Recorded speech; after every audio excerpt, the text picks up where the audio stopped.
Halo teman-teman, kali ini kita akan mengulas mobil 30 jutaan yang kondisinya terawat.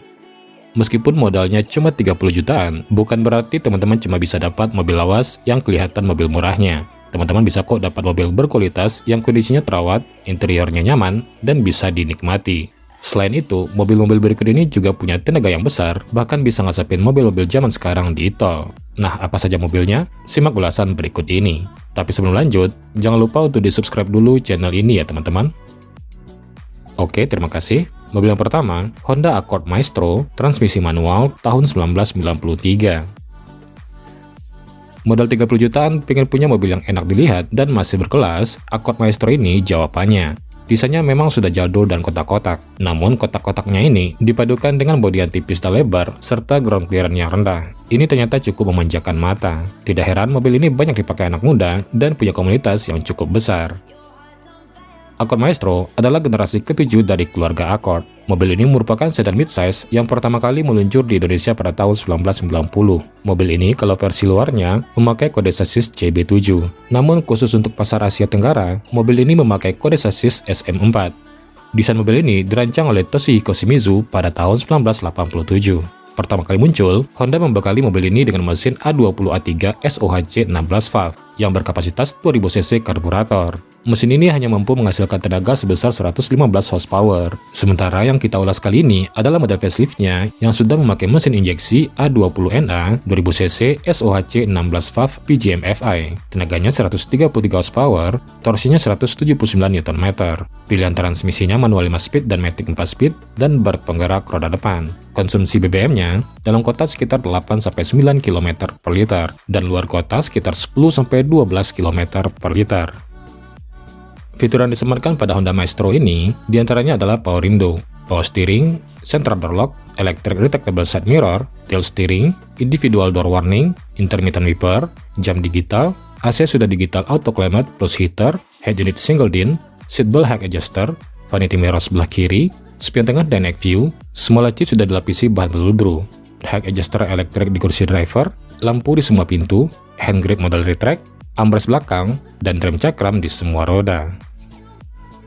Kelebihannya, dia adalah mobil pertama di dunia yang memakai headlamp kristal multi-reflektor. Dia juga satu-satunya mobil di Indonesia yang menganut sistem four-wheel steering, di mana roda belakang juga ikut berbelok saat setir dibelokkan. Mode ini muncul di tahun keduanya, yaitu di tahun 1991. Tapi ini model opsional ya teman-teman. Lagi pula, mode 4WS ini sudah banyak yang dimatikan pemiliknya, mengingat perawatannya lebih sulit dari mode yang biasa.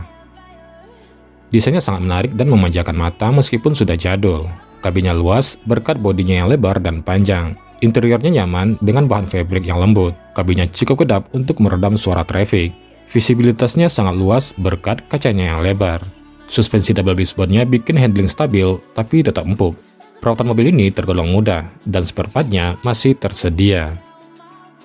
Kekurangannya, ground clearance yang rendah ditambah bodi yang panjang bikin bagian bawah mobil ini mudah mentok. Kaki-kakinya rentan bermasalah. Timing belnya kalau putus bisa berakibat fatal. Dan karena ini mobil jadul, tentu cukup rentan karat, tidak seperti mobil zaman sekarang.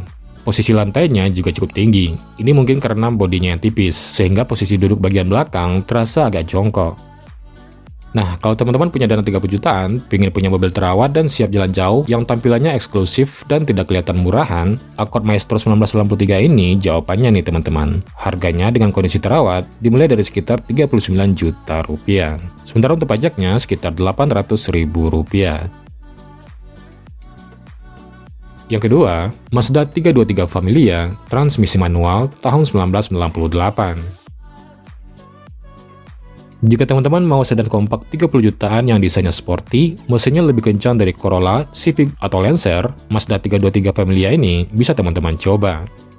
Mobil ini muncul di Indonesia di tahun 1996 dengan nama Mazda Lantis. Mazda Familia sebenarnya adalah model facelift yang muncul di tahun 1998, tapi fiturnya justru di-downgrade.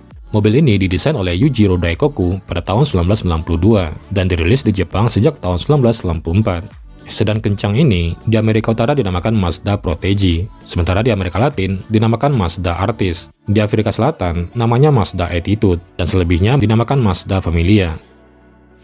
sedan dengan kode sasis BH ini memakai mesin yang sama dengan Mazda Astina, namun berbeda di kelistrikan dan sudah menggunakan teknologi injeksi. Dia memakai mesin Mazda BP 1800cc 4 silinder DHC 16 valve. Tenaganya 131 horsepower, torsinya 160 Nm, transmisinya manual 5 speed, dan berpenggerak roda depan. Konsumsi BBM-nya dalam kota sekitar 8-9 km per liter, dan luar kota sekitar 10-12 km per liter. Fiturnya diantaranya adalah power window, central door lock, electric mirror, tilt steering, intermittent wiper, pengaturan AC lengkap, head unit single din, seat belt height adjuster, vanity mirror sebelah kiri, spion tengah dynamic view, pengaturan kursi driver sangat lengkap sekali, armrest di kursi belakang, dan rem cakram di semua roda. Kelebihan dari Mazda Familia ini, desainnya cukup menarik dan sporty. Mesinnya bandel jarang bermasalah. Kalaupun timing belnya putus, dia tidak akan ngerusak yang lain, jadi tinggal pasang timing bel baru. Tenaganya paling besar di kelasnya. Putaran bawahnya halus, tapi putaran menengah dan atas sangat responsif. Koplingnya tergolong ringan, remnya pakem dan empuk, suspensinya empuk tapi stabil saat cruising di tol karena sudah full independen. Kabinnya tergolong senyap dan cukup lega, posisi duduk ergonomis, dan joknya sangat empuk. Kekurangannya, isu yang paling sering terjadi adalah RPM mesin yang sering tidak stabil. Ini bisa bikin BBM jadi boros. Cara mengatasinya adalah dengan mengatur dengan benar settingan ESC, throttle body, dan map sensor. Perawatan kaki-kakinya cukup ekstra, karena dia independen dan sudah multi-link. Soal perawatan cukup mudah, spare part-nya masih tersedia dan bisa dipesan online. Cuma harganya memang agak mahal, tapi juga tidak terlalu berbeda dengan mobil seangkatannya. Jadi, kalau teman-teman ingin punya mobil 30 jutaan yang benar-benar bisa ngebut di tol, handlingnya stabil, suspensinya tergolong nyaman dan kabinnya kedap, Mazda 323 Familia ini layak teman-teman coba. Dengan modal 39 juta, teman-teman sudah bisa mendapatkan Mazda 323 Familia tahun 1998 dengan kondisi yang terawat. Untuk biaya pajaknya sekitar Rp700.000 saja.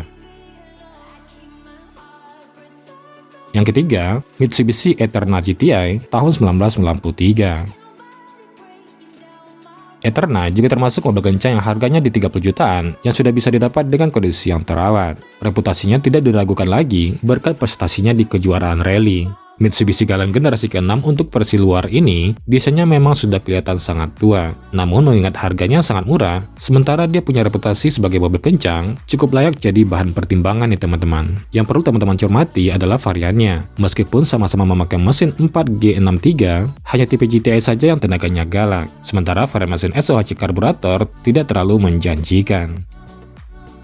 Tipe GTI ini memakai mesin 4G63 2000cc 4 silinder DHC ECI. Tenaganya 145,5 PS, torsinya 169 Nm, transmisinya manual 5 speed dan berpenggerak roda depan. Konsumsi BBM-nya dalam kota sekitar 7-8 km per liter dan luar kota sekitar 10-12 km per liter.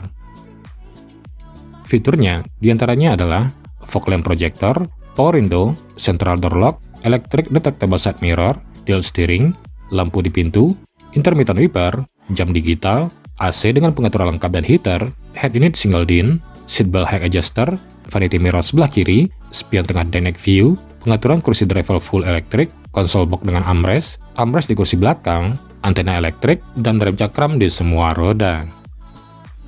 Kelebihan Eterna GTI, yang pertama sudah pasti tenaganya. Dalam kondisi terawat, dia bisa dipacu dengan mudah di atas 200 km per jam. Akselerasinya juga tergolong responsif. Desain sporty jadulnya masih enak dilihat. Visibilitasnya bagus, kabinnya luas, joknya empuk dan ergonomis, dan handlingnya tergolong stabil.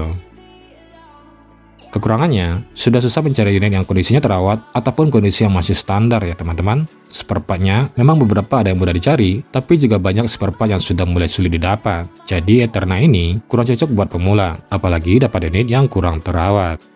Mobil ini cocok sekali buat mobil tongkrongan di klub-klub mobil, atau buat dipakai mingguan jika teman-teman ingin bersenang-senang dengan kecepatan.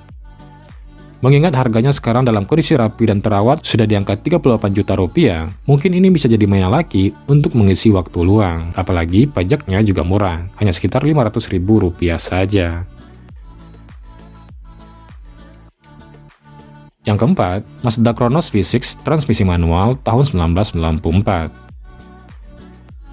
Salah satu mobil 30 jutaan yang mesinnya kencang adalah Mazda Cronos. Mobil ini seperti menghilang dan sedikit sekali yang tahu. Padahal mobil ini bisa dengan mudah mengalahkan tenaga Mitsubishi Galant yang justru lebih terkenal dari Cronos. Mazda Cronos jika di luar negeri memakai nama Capella. Dia adalah generasi kelima dari Mazda 626. Mazda Cronos sempat masuk ke Indonesia pada tahun 1993. Mobil ini punya kembaran Ford Telstar Brilliant yang juga pernah hadir di Indonesia. Mazda Cronos dijual dalam dua varian, yaitu 2000cc dan 2500cc V6. Kepopuleran Cronos memang jauh tertinggal dari rivalnya Galant. Ini tidak terlepas dari nama Mazda yang memang kurang populer, ditambah dengan desain yang dinilai kurang berkarakter dan kurang sporty. Di luar negeri, Cronos kebanyakan memakai mesin KLZE yang punya tenaga hingga 200 horsepower. Namun untuk pasar Indonesia, dia menggunakan mesin KZDE 2500cc 6 silinder V6 DHC 24 valve. Tenaganya 165 horsepower, torsinya 221 Nm, transmisinya manual 5 speed dan matic 4 speed, dan berpenggerak roda depan. Konsumsi BBM-nya dalam kota sekitar 6-7 km per liter, dan luar kota sekitar 9-10 km per liter. Fiturnya, lampu depannya sudah proyektor, rem sudah ABS plus EBD, power window, electric mirror, tilt steering, lampu di pintu, intermittent wiper, jam digital, kisi-kisi AC sudah modal swing, pengaturan AC sudah lengkap plus heater, head unit single din, seatbelt height adjuster, vanity mirror sebelah kiri, spion tengah dynamic view, console box dengan armrest di kursi belakang, dan rem cakram di semua roda. Mazda Cronos punya bodi yang tipis dan lebar, tidak seperti Accord Maestro yang lebih cenderung mengotak. Jadi cocok nih buat yang tidak suka dengan desain jadul yang masih kotak-kotak. Mesinnya sangat bertenaga dan responsif di putaran atas, kabinnya luas dan nyaman, dan suspensinya sangat empuk. Masalah perawatan memang harus dengan mekanik spesialis, namun harga seperempatnya tidak terlalu mahal, rata-rata di kelas mesin V6. Kekurangannya, dia limbung di kecepatan tinggi. Mesinnya banyak yang mengalami masalah RPM yang tidak stabil.